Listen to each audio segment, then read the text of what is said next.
dès le début des années 90. En fait, dès 91, 92, si on veut, eh bien, il y a des gens qui disent, à l'intérieur même de nos sociétés, ce monde ne nous enthousiasme pas. La fin des frontières, la fin des nations, la fin des souverainetés, la fin des cultures, Babel ne nous intéresse pas. Et ça, autrement dit, la mouvance populiste dont on parle beaucoup aujourd'hui naît au même moment que celui de l'affirmation triomphale d'une certaine vision mondialiste post-1989. Mais il y a aussi l'affirmation des identités nationales avec le recul du communisme. Oui, bien exactement, mais à l'Est. Mais ça, on ne comprenait pas. C'est-à-dire que d'ailleurs, on a assez mal compris la résistance au communisme. On a voulu y voir une forme c'est comme le triomphe de la vision des nouveaux philosophes, version BHL, mais à l'Est. Donc, on disait finalement, la démocratie, les droits de l'homme l'ont emporté. On a oublié à quel point, par exemple, en Pologne, le catholicisme et l'identité nationale avaient joué un rôle majeur dans la résistance au communisme. On a oublié comment, chez les Baltes, la mobilisation de la culture la plus profonde avait permis de résister clairement à la Russie et au communisme. Et on a oublié, autrement dit, à quel point on ne résiste au totalitarisme qu'en s'ancrant dans des profondeurs culturelles, dans presque la part archaïque de l'humanité et de l'identité. Et ça, on l'avait oublié. Ce qui fait qu'on n'a pas vraiment compris ce qui s'était passé après 89. Et là, quand on voit aujourd'hui surgir les populismes, les identités, les divisions profondes dans le monde occidental que le système s'entête à nommer les extrêmes, eh bien, c'est une histoire de 35 ans à peu près, de plus d'une trentaine d'années que je cherche à raconter dans ce livre. Les néoconservateurs avaient sous-estimé on pourrait aller de l'archaïque des civilisations, la profondeur des cultures. Là, je pense que le propre de l'impérialisme trumpien, s'il y en a un, c'est qu'il est beaucoup plus brutal et décomplexé. C'est-à-dire, vous êtes dans notre zone d'influence, vous nous causez problème, nous allons vous mater. Je pense qu'il y a chez Trump l'orgueil de celui qui mate visiblement, en fait un rapport décomplexé et fasciné du rapport de force. La démocratie et la liberté sont plus utilisées du ce n'est plus la rhétorique. J'ai pas l'impression que la rhétorique trumpienne en politique étrangère n'est pas une rhétorique de l'exportation démocratique. Ça, c'est le premier élément de rupture. Ensuite, que les Américains se permettent d'intervenir partout à travers le monde, quel que soit leur président, n'est pas chose nouvelle. Alors, le président de la paix, il aimait cette formule. Je pense qu'effectivement, Trump n'est pas dans la logique de la guerre perpétuelle, comme on l'a connu. Afghanistan, Irak. Exactement. Ça, je pense qu'on n'y est pas. Par ailleurs, manifestement, les Américains ne s'interdisent pas d'intervenir lorsqu'ils croient que c'est selon leur intérêt, et ils le font avec la brutalité qui est la leur, et je dirais la brutalité propre qui est celle de Trump. Derrière Trump, il y a une bataille idéologique qui est contre le wokisme, notamment. Pensez que la messe est dite pour le wokisme, ou que celui-ci peut ressurgir, par exemple, à l'occasion des élections de mi-mandat, qu'il peut y avoir une revanche du système qui n'est pas mort. Je pense pas que le wokisme est mort un instant. Loin de là. Je pense que c'est une idéologie qui était toute puissante, qui était le point d'aboutissement de la révolution culturelle à l'américaine qui commence dans les années 60. Donc le wokisme n'est pas une fièvre sortie de nulle part, c'est le 1793 du progressisme contre-culturel ou de la révolution. Donc c'est le moment de la terreur idéologique. Bon, il y a ça. Ensuite, c'était devenu tellement fou que c'était un carburant électoral majeur du trumpisme. Le trumpisme, on aura l'occasion d'y revenir, mais s'alimente aussi d'un sentiment de dépossession profonde aux États-Unis. Et le wokisme, même dans sa forme Kamala Harris, était dans une forme plus gestionnaire, mais c'était un délire idéologique. Et les républicains ont capitalisé là-dessus. Mais c'est pas mort du tout. Ça demeure au cœur d'Hollywood, par exemple. Ça demeure au cœur de l'industrie de l'entreprise, dans l'université, c'est le moins qu'on peut se dire. Et surtout, ça existe ailleurs dans le monde, notamment en Europe occidentale, où, contrairement à ce qu'avaient pensé certains, Trump n'a pas nécessairement fait des émules, n'a pas fait des... il n'y a pas entraîné une suite. Il y a quand même des petits Trump, Orban, Meloni, même s'ils étaient élus avant. Le dernier, là, Andrzej Babis, en Tchéquie. Est-ce que ça va continuer? Non, mais moi, ce que je vois surtout pour l'instant en Europe, ce que vous évoquez, à part Mélanie, c'est plutôt périphérique.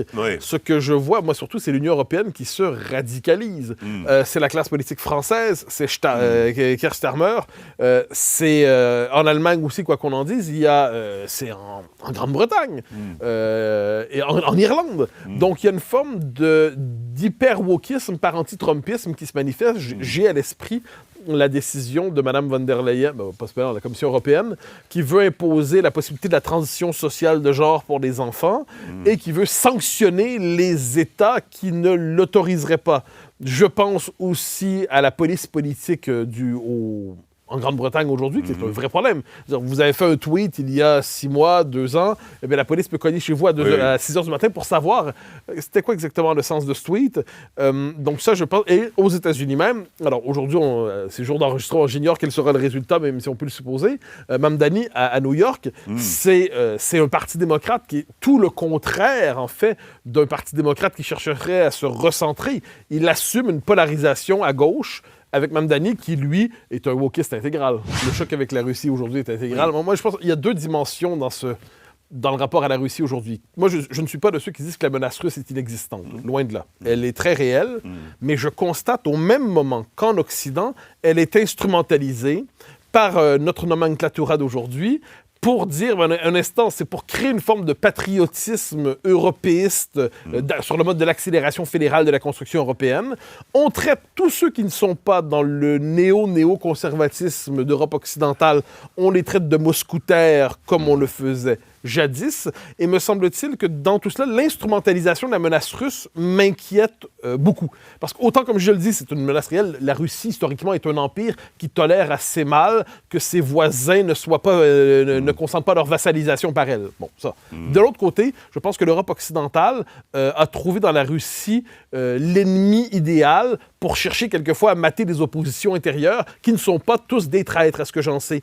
On le voit en Allemagne, me semble-t-il, où ceux qui sont moins partants pour cette espèce d'accélération fédérale sont traités finalement d'agents de la Russie aujourd'hui. Et je pense que l'accusation d'agent russe est probablement une des accusations les plus insupportables qu'on peut entendre aujourd'hui.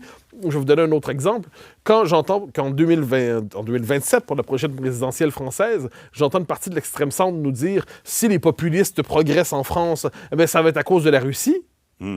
Autrement dit, si le résultat vous déplaît, c'est la faute à la Russie. On l'a vu en Roumanie, même chose. Donc là, cette accusation d'agent russe permet aujourd'hui de mater toutes les oppositions intérieures. On a eu des choses comme les puces de lit qui étaient... Enfin, voilà, la Russie était derrière tous les... Le Louvre, et ainsi de suite. Non, mais c'est assez particulier, et je me souviens, il y a quelques mois à peine, c'est particulier, dès lors qu'on cherche à comprendre intellectuellement, je dis même pas existentiellement, intellectuellement, le point de vue russe sur le monde, ne serait-ce que pour l'expliquer, le combattre s'il le faut ensuite, eh bien, on est accusé de trahison. Je trouve que c'est une forme de faillite de l'intelligence ici. Il y a certains intellectuels... qui se laissent aller en fait, moi, ce qui me fascine, c'est ils ne prennent pas au sérieux l'idée d'un choc avec un empire nucléaire. Moi, je suis un garçon un peu craintif là-dessus. Si vous m'expliquez que je suis en conflit ouvert avec un empire nucléaire, je me dis que ça peut mal se passer. La théorie 1914 avec les moyens de 2025, je ne sais pas exactement si c'est une bonne nouvelle pour qui. Maastricht se vend à ce moment-là davantage comme une espèce de moment de construction européenne classique. Ce n'était pas le cas, mais c'est présenté comme tel.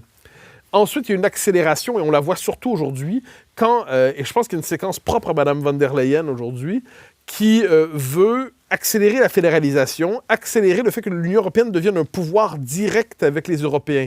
Donc, c'est plus simplement une structure de coopération très poussée entre États, avec une bureaucratie qui lui est propre. Il y a le basculement impérial. Et ça, on le voit notamment dans le traitement réservé aux partis populistes lorsqu'ils l'emportent en Europe. Moi, j'ai un souvenir, je crois qu'on en avait déjà parlé d'ailleurs. Sur la Roumanie. Oui, absolument, mais aussi sur l'Italie. Quand Mme Meloni est à quelques jours de l'emporter, von der Leyen dit « Si ça tourne mal, nous avons les moyens nécessaires pour ramener l'Italie dans le droit chemin. » Donc, on est devant une forme de puissance impériale qui dit à ses provinces « Tenez-vous correctement, sinon nous vous materons. » De la même manière, en Roumanie, qui est pour moi un moment absolument traumatique, il y a une élection, le résultat déplaît, on annule l'élection, on en organise une nouvelle. Celui qui avait réussi à percer le mur du premier tour, Georgescu, se présente au deuxième, on l'arrête et on l'accuse de propos anticonstitutionnels. Et ça, je trouve que c'est une des choses les plus importantes en ce moment. C'est pour mater les dissidents ou les opposants, tout simplement, en Europe aujourd'hui, c'est l'accusation de propos anticonstitutionnels. En France, on dirait quelquefois propos anti-républicains, mais l'équivalent en URSS, autrefois, c'était des discours contre-révolutionnaires. Donc, la Constitution n'est plus un cadre qui organise nos vies, c'est désormais une forme de religion civique qui implique de mater ceux qui remettent en question l'interprétation qu'en fait l'extrême centre.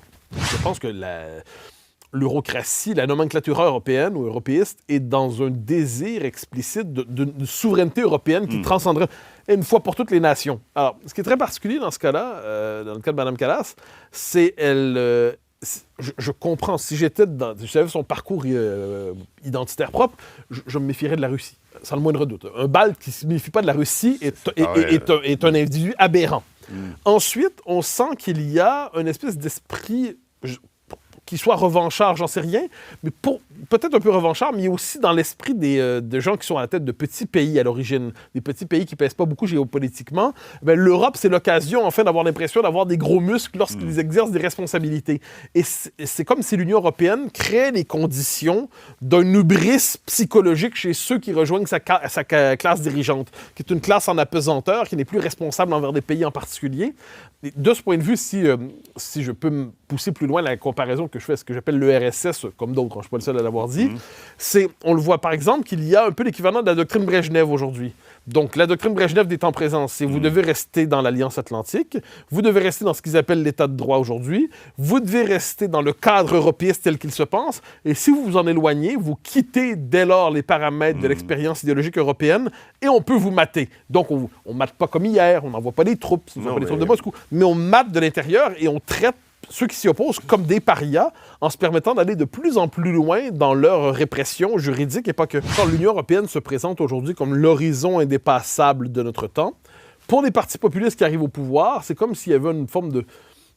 Ils entendent le message suivant de manière, implicite. Si vous voulez être admis au pouvoir, vous devez être européiste. Vous devez accepter le cadre de l'Union européenne. Ensuite, je ne pense pas qu'on va arriver, quoi qu'on pourrait être, si on veut, être frexiteur, là, si l'Union européenne doit finir par tomber, j'y vois mal un État qui déciderait de faire le Frexit, puis après, il y aurait faites la liste des pays. Je pense plutôt que l'Union européenne est traversée par de telles contradictions qu'elle pourrait un jour se disloquer. Si ce n'est pas le cas, on peut surtout entrer dans une dynamique où la France, dirigée par des nationaux conservateurs, des populistes, qu'en sais-je, ou d'autres pays, décide, par exemple, d'inverser le rapport au droit. Primat du droit national sur le droit européen. La France déciderait de... C'est encore possible de le faire, ça? Ben, le jour où la France le décide, c'est compliqué de lui dire non. Je ne sais quel commissaire européen ou je ne sais quel tribunal cour européen dira « vous n'avez pas le droit ». La France dit « désolé, la France est souveraine chez elle ». Donc, ça nous ramène à la question la plus classique qui soit la question aristotélicienne, la question du régime. Qui décide? Depuis l'espèce de coup d'État européen qui s'est opéré sur plusieurs années, les choses sont plus subtiles aujourd'hui qu'hier. Le coup d'État, c'est quand, par exemple, une Cour suprême... Étonnamment, De Gaulle a laissé faire. Je pense que ça s'est opéré surtout après le général de Gaulle. Oui, mais il n'a pas dit non à l'Europe. Il n'a pas dit non. Oui, mais c'est une époque où il voyait l'Europe, c'était la mise en forme technique d'une civilisation existante, dans un contexte d'ennemis communistes soviétiques. Ça se défendait. C'était aussi un outil américain et la transformation. Oui, mais l'ouverture à un marché incroyable. Et ce n'était pas le plus européiste qui soit, de Gaulle, si je peux me permettre. C'est vrai. Il avait de grandes réserves par rapport à ça. Ensuite, l'Europe est devenue... Moi, ça me fascine. Les européistes sont souvent les plus étrangers, culturellement, idéologiquement, à la civilisation européenne. Donc, je pense à Mme Hayé, parmi tant d'autres, qui a une vision purement idéologique de l'Europe. L'Europe, chez elle, n'est pas une civilisation avec une diversité de patries, de peuples, des terroirs, une culture... Non, c'est un projet idéologique qui tient vraiment dans la ligne de ce que j'appelle l'extrême centre. Donc, leur Europe n'est pas très agréable. En fait, l'européisme est à l'Europe ce que l'URSS était à la Russie. Et moi, je suis très attaché à la civilisation européenne. Je pense qu'il est normal qu'il y ait une coopération interétatique plus poussée au sein d'une même civilisation, surtout dans le monde qui est le nôtre. Je ne pense pas que l'Union européenne telle qu'elle existe aujourd'hui soit la traduction fidèle de ce que pourrait être l'idée européenne.